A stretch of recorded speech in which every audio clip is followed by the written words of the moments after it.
So I wanted to make some cement bonsai pots, but rather than making my own mold out of styrofoam or wood or something, I bought these silicone molds from Amazon for like 15 bucks each.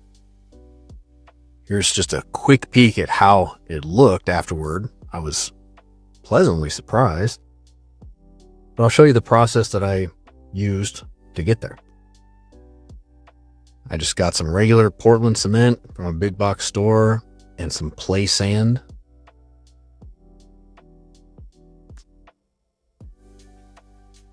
Here's a look at the silicone mold. It's flexible. I had my doubts about it. I had never used one before. I've tried making cement pots before, and I just made my own mold out of styrofoam, kind of hot glued it together.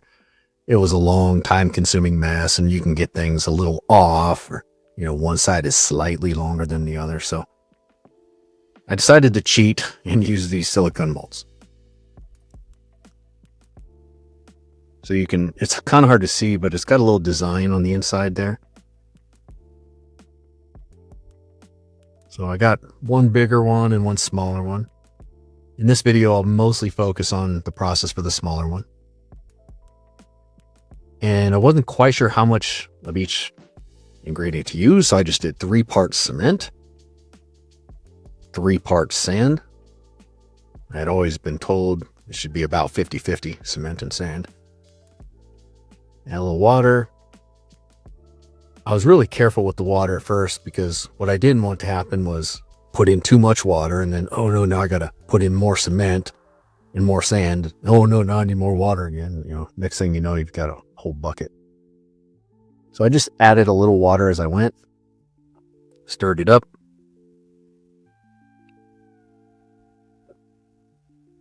There might be an exact science for how much water to use. I don't know what it is. I just kind of stirred up as I went. Add a little water if I needed to. You want to get like a nice, smooth, kind of creamy consistency, which I'll show you here.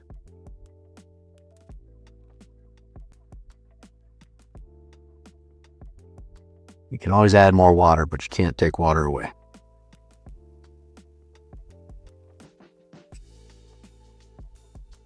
I'm going like 5 times the normal speed just to show you how much mixing is involved. But you want it to look kind of like this.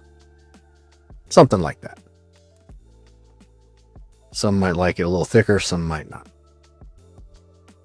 And then all I did is I just took an old spoon, put it in the mold. And keep in mind, this is not exactly like a how-to tutorial. This is the first time I've done this.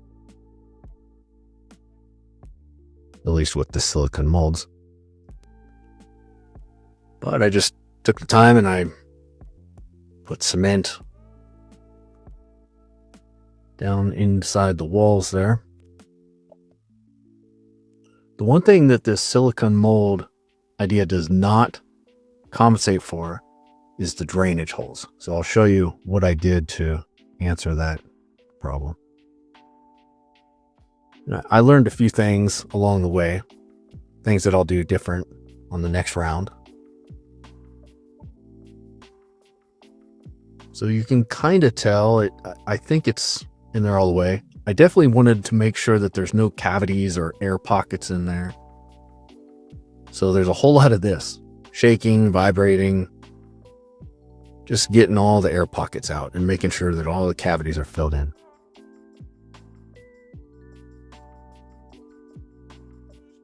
I just scraped away a couple of spots where I want drainage holes to be.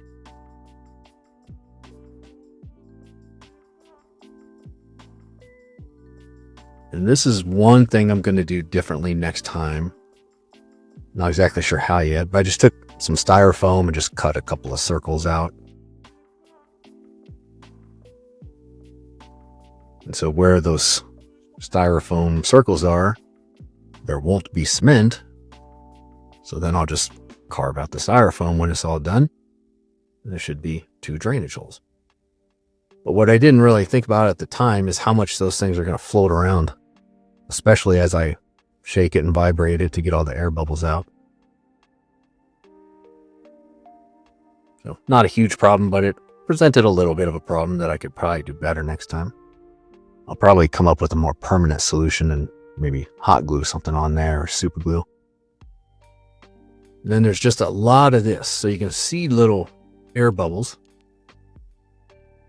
That's what you want to see. You want to just shake it and shake it and shake it some more, but not so violently that cement goes flying everywhere. Just enough to get those bubbles up to the top. I did a lot of this, and I did a lot off camera too. I did it for like 10 minutes, which is a long time to shake a little cement pot like this. You can see those drainage holes are kind of floating around a little bit. Here's the larger one. I'll show you where I went wrong on this one. You may notice it right there. Right there. See that? Here it is in slow motion. Watch that again. Right there. You see how I kind of bumped the mold? Make special note of that. You'll see what the result of that is. And I didn't realize it at the time. I waited 48 hours or so. Seemed nice and hard. So here was a part I wasn't sure what to expect. I know with styrofoam, it kind of sticks to it. Wood, it kind of sticks to that. But this silicone mold, it just popped right off. I was actually super impressed with how easy it just came right off. You might notice already there's a couple of those, see those air bubbles where their air bubbles came up to the top? So that's something I will figure out next time. I might even, next time I do this, maybe set it on the dryer and just let it just sit on the dryer for like an hour and shake and vibrate. But look at that. That turned out pretty well for the first attempt, all in all, except for those little bubbles at the bottom. I might fill those in with some type of, I don't know, something, super glue, or I'm sure there's probably a cement crack filler that I could use. But it's nice and smooth. It's a little discolored in a few places.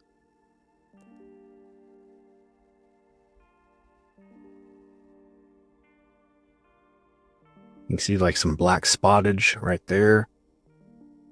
So I'm not sure what that is. I don't know if it's just an impurity in the cement or I don't know. Here's the large one. Same thing. It just popped right out of there.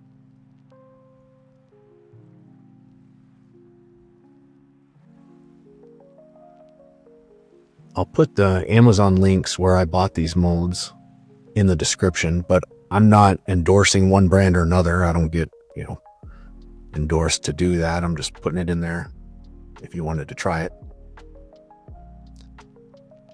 So it turned out well, but you see that lumpiness on the inside of the bowl? Remember that right there? I think that's what happened. So as I was kind of messing with it and moved it from one spot to another, it just jarred the mold enough to kind of create some lumpiness. At least I think that's what happened. It seems pretty obvious now. But otherwise, I'm really happy with it too.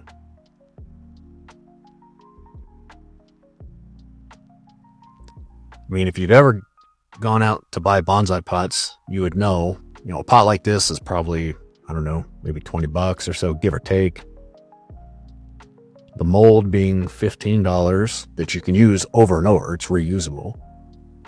That bag of cement was about $8 or $9. That bag of sand was like $5, and that's it. I mean, you can make dozens and dozens and dozens of pots for that amount. You're invested maybe $50 total. You can paint them different colors. I haven't painted these yet. Don't know if I'm going to, but I am going to make more.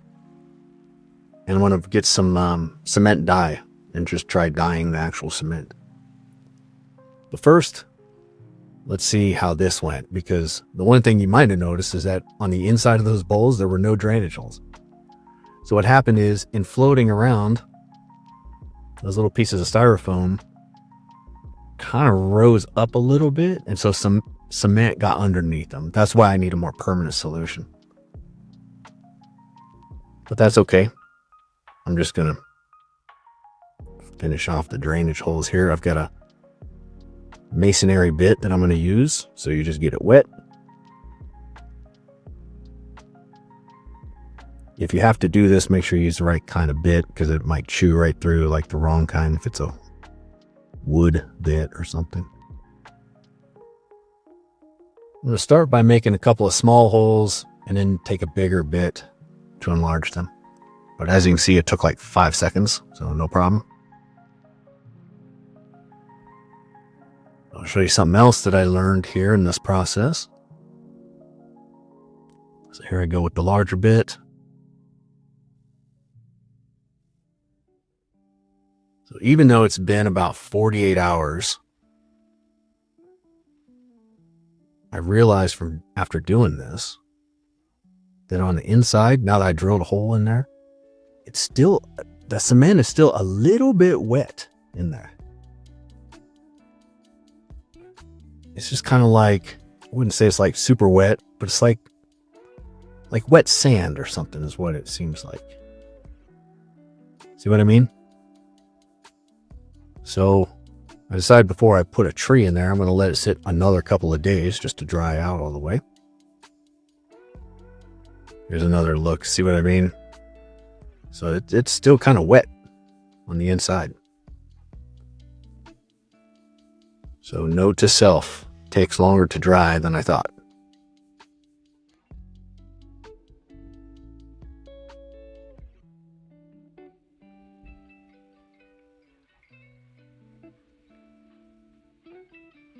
So I wait a couple of days, and this is how they're looking. Even with the imperfections that they both have, that's for scale, by the way, I'm still pretty happy with them, especially since it was my first attempt. So I wanted to use one of them since I made them. I had this little tree. This was the top half of an air layer on what I've always called my office bonsai. I didn't have any real plans for it yet. I thought it was the right size and everything, so it's going to be our test pilot here.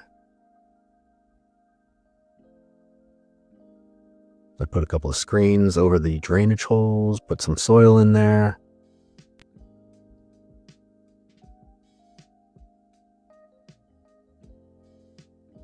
This is just a Ficus benjamina, by the way. So it's going to be a little Ficus benjamina bonsai in our cement pot.